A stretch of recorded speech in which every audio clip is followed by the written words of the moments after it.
Assalaamu calaykum kulanti wanaagsan daawadayaal kuna soo dhawaada wararkii ugu dambeeyay oo National TV idin hayo. Qodobada wararkeena aad ku daawan doontaan waxa kamid ah madaxweyne Farmaajo oo safar degdeg ah u baxaya iyo xog culus oo laga helay safarkiisa. Haddaba wadankee ayuu ku wajahan yahay xog ku saabsan ayaa daawan doontaan. Kooxda madaxweyne Farmaajona waxay isaga harayaan loolanka gudoonka aqalka sare. Wararka caalamka waxa daawan doontaan dagaal galay maalintii 8aad oo ka socda dalka Ukraine iyo ciidamada Ruushka oo isku hareereeyay magaalooyin waaweyn oo ka tirsan dalkaasi.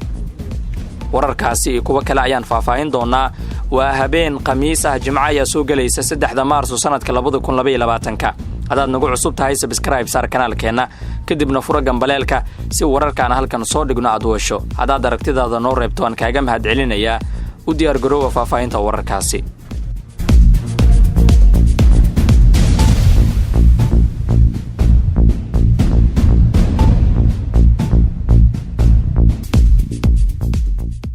وهجاج مركل كلنتي وناكسن aan ku bilaabo warkeena. National TV ayaa xog hoose ay ka heshay madaxtooyada Soomaaliya waxay xaqiijinaysaa in madaxweynaha Soomaaliya Maxamed Cabdullaahi Farmaajo uu safar ku tagi doono magaalada Abu Dhabi ee dalka isu tagay Imaaraadka Carabta. Ila wareedka aan ka helnay Villa Soomaaliya ayaa sheegay in ay xaqiijinayaan kaliya in safarkaasi uu jiro balse aysan faahfaahin kale ka bixin karin. safarka madaxweyne Farmaajo ee Imaaraadka Carabta ku tagayo waxa raaci doona xubno ka tirsan dhinacyada aadka ugu dhow lamana oga waqtiga ay baxayaan iyo ujeedka rasmiga ah ee ay dalkaasi u tagayaan. warar ayaa sheegaya in sanada kadib xiriirkii xumaa ee madaxweyne Farmaajo iyo isu tagay Imaaraadka Carabta ay dhameyn doonaan khilaafkii siyaasadeed ee ka dhex jiray. dhawaan ayaa xiriirka u dhaxeeyay dalka Imaaraadka Carabta iyo Soomaaliya uu dib u soo laabtay markii uu raaligelin siiyay ra'iisul wasaaraha Soomaaliya Maxamed Xuseen Roble maadaama ay iyagu xukuumadda Abu Dhabi ay gargaar soo gaarsiiyeen Soomaaliya. tan ayaa shaki siyaasadeed abuuraysa oo ku aadan xiriirkii ka dhaxeeyay dawladda Qatar iyo Villa Soomaaliya waana mid keenaysa in durba markaasi la isweydiiyo sababta madaxweyne Farmaajo uu u tagayo Imaaraadka Carabta. waa suurtagal inuu isbedel ku yimaado socdaalkaasi la qorsheeyay balse waxa dadka ka agdhow madaxtooyada Soomaaliya ay sheegeen in ololihii ugu dambeeyay dib u doorashada madaxweyne Farmaajo la bilaabay geed dheer iyo mid gaabanna loo kori doono guushaasi. Faad Yaasiin Xaaji Daahir ayaa u taagan jagada gudoomiye ku-xigeenka koobaad ee golaha shacabka ee baarlamaanka 11aad waa hadii loo fasaxo kursiga uu ku soo baxay oo buuq laga daba keenay lana hakiyay saxaanshiyaha doorashadaasi. sidoo kale wuxuu kursigaasi kala qaybiyay guddiga doorashooyinka heer federaal iyo heer maamul goboleed. waayahay qaybaha hore ee wararkeena ayaa daawanaysaan. National TV ayaad kala socotaan. wararkeena kale haddaan eegno aqalka sare ee baarlamaanka 11aad ee Soomaaliya ayaa u diyaarsan dhaarin iyo isdoorasho kadib markii dhawaan lagu soo daray xubintii ka dhimnayd. Farxaan Cali wasiirka maaliyadda maamulka Galmudug ayaa noqday qofkii ugu dambeeyay ee ku biira aqalka sare sanadkan. nooc xulasho ah oo aan wax tartan ah wadan ayay badi xubnaha ku yimaadeen sanadkan marka lala barbar dhigo sida ay xubnaha aqalka sare ku yimaadeen doorashadii 2016 waxaa jira farqi weyn oo dib u dhaca. doorashada ololaha gudoonka aqalka sare ayaa ka socda caasimadda aqalkan inkastoo ahmiyadii iyo miisaankii laga filayay aan laga arag 5 sano ee la soo dhaafay haddana xubno badan oo cusub ayaa ku soo biiray sanadkan kuwaasoo aan la sii odorosi karin wax ay aqalka ku soo kordhin karaan. gudoomiye ku-xigeenkii koobaad iyo kii labaad ee aqalka sare ayaa ka mid noqday xubnihii waayay kuraastooda intii ay socotay xulashada aqalka sare halka gudoomiyii koobaad Cabdi Xaashi Cabdullaahi uu markale u tartamayo kursiga gudoomiyaha aqalka sare.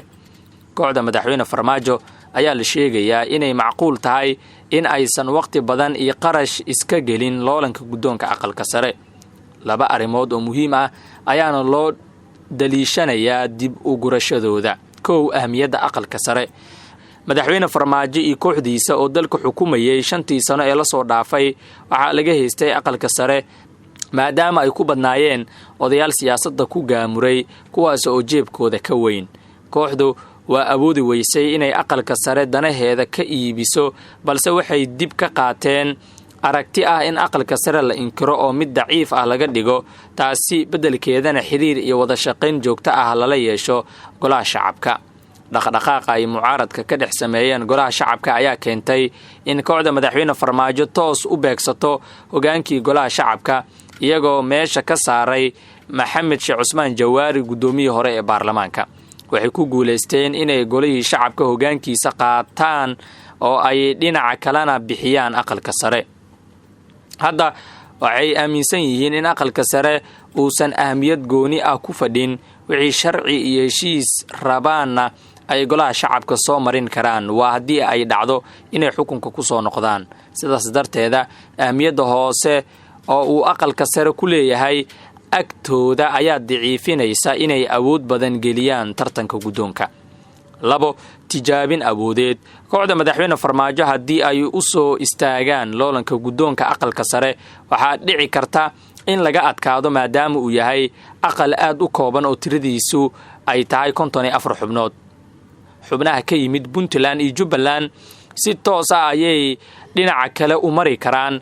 Galmudug iyo Hirshabeelle waxay soo celiyeen inta badan dadkii kuraasta horay ugu fadhiyay ee xog ogaalka ahaa, waana adag tahay in aragtida kooxda madaxweyne Farmaajo la dhex mariyo. dhinaca reer waqooyiga, koox isku dhafan oo Mahdi Guuleed iyo Cabdi Xaashi kala taabacsan ayaa ka yimid. sidaas darteeda kooxda madaxweyne Farmaajo oo xubnaha koonfur galbeed ku xoogan waa looga itaal roonaan karaa aqalka sare haddii xoogaa lacag ah iyo olole fiican la geliyo. haddii ay dhacdo guddoonka aqalkan in looga adkaado, waxaa la heli doonaa cabirkooda saxda ah, waxaa abuurmayo firiqooyin kale, waxaana fududaan doonto markaasi in lagu dhiirado. si aan loo helin cabirka awoodooda, waxaa jirta qayb kooxda ka mid ah oo ku doodaysa yaanan waqti iyo qarashba iska gelin guddoonka aqalka sare. goordhow wararkeena kale ayaan eegi doonaa, hase ahaatee qadar yar. warar noocee ah ayaa doonaysaa?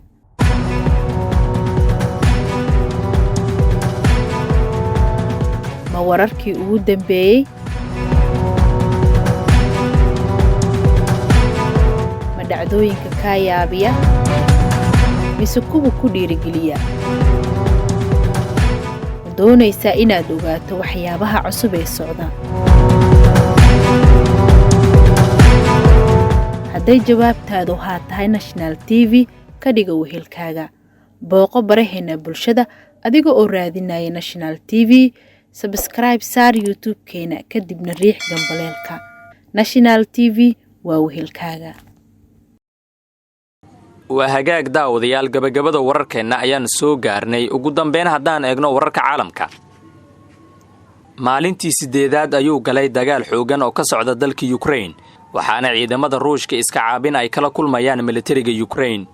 dhawaqa qaraxyo ayaa 24 saac ee la soo dhaafay ka dhacayay magaalooyinka Kiev, Kharkiv iyo Mariupol, waxaana ciidamada Ruushka aan weli u suurtagelin in si buuxda ay u qabsadaan 3 magaalo oo dalkaasi ka tirsan. ciidamada Ruushka waxay ku hareeraysan yihiin caasimadda Kiev iyo Mariupol, waxaana ay ku wadaan duqeymo isdabajoog ah. gawaarida gaashaaman ee dagaalka ee Ruushka ayaa 15 mayl u jira Kiev, iyagoo ku sugan waqooyiga caasimadda dalkaasi. maamulka Mariupol ayaa ku eedeeyay Ruushka in uu si ula kac ah u weerarayo kaabayaasha muhiimka ah ee magaalada koonfurta Ukraine si ay cadaadis u saaraan dadkeeda. ma haysano koronto iyo biyo ayay golaha deegaanka ku sheegeen warbixin ay soo saareen. Mariupol oo ah dekad istiraatiiji ah oo ku taala badda Azov ayaa weli ku jirta gacanta Ukraine, waxaana sidoo kale ku hareeraysan ciidamada Ruushka iyo kuwa taageersan, iyadoo ay magaalada duqeymo xoogan ku socdaan. madaxweynaha dalka Ruushka Vladimir Putin ayaa u sheegay dhigiisa Faransiiska Emmanuel Macron in uu Ruushka ku guuleysan doono in Ukraine uu ka dhigo waddan dhexdhexaad ah, taasoo uu ku sheegay inay tahay hadafkii uu halkaasi ka lahaa. Putin waxaa kale oo uu Macron u sheegay in aanu ku raacsanayn khudbad uu shalay jeediyey hogaamiyaha Faransiiska, taasi oo uu ku sheegay in madaxweynaha Ruushka uu keligii mas'uul ka yahay dagaalka. sarkaal ka tirsan difaaca Mareykanka ayaa sheegay in kolonyo baabuur ah oo Ruushka leeyahay oo ku dhow Kiev ay istaageen shidaal iyo cunto yari awgeeda. militariga Ukraine wuxuu sheegay in dagaalka ay ku dileen 5840 ka mid ah ciidamada Ruushka, tan iyo markii uu bilowday duulaanka ruushka. sidoo kale waxay sheegeen inay ruushka ka qabsadeen gantaalo islamarkaana ay burburisay hub fara badan, baabuurta gaashaaman ee dagaalka iyo 30 ka mid ah diyaaradaha dagaalka. balse wasiirka arrimaha dibadda ruushka Sergey Lavrov oo Moscow saxaafadda kula hadlay ayaa sheegay in 498 askari ay uga dhinteen dagaalka socda. boqolaal ka mid ah muwaadiniinta Ukraine ayaa ka cararay dalkooda, kuwaas oo galay xuduudda Poland, Belarus, Hungary iyo Moldova. madaxweynaha Ukraine Volodymyr Zelensky ayaa ruushka ku eedeeyay xasuuq ba'an, waxaana uu sheegay in shacabkiisa uusan gacmaha ka laaban doonin oo ay isdifaaci doonaan.